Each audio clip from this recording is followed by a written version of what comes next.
পর্ব ১৮০। মহৎ কাজই সুখের উপায়। অন্যদের কল্যাণ হোক, এটা যদি আপনি চান, তবে আল্লাহর পক্ষ থেকে আপনার জন্য এক মহা পুরস্কার আছে। আব্দুল্লাহ ইবনে আব্বাস রাদিয়াল্লাহু আনহু বলেছেন, আমার মাঝে ৩টি গুণ আছে। প্রথমটি, যখনই বৃষ্টি হয় তখনই আমি আল্লাহর প্রশংসা করি।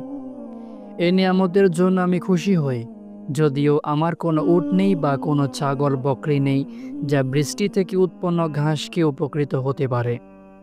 দ্বিতীয়টি, আমি যখন কোনো ন্যায় বিচারকের কথা শুনি তার জন্য আল্লাহর কাছে দোয়া করে, যদিও তার নিকট আমার কোনো বিচার বা অভিযোগ থাকে না। তৃতীয়টি, যখন আমি কোরআনের কোনো আয়াতের অর্থ বুঝতে পারি তখন আমি চাই যে আমি যা বুঝি অন্যেরাও তা বুঝুক।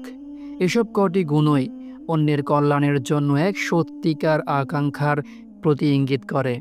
আল্লাহ এর বিপরীত স্বভাবের লোকদের পরিচয় বলেছেন, যারা কৃপণতা করে ও মানুষকে কৃপণতার আদেশ করে এবং আল্লাহ তাদেরকে যে কল্যাণ দান করেছে তা তারা গোপন রাখে। সূরা আন-নিসা।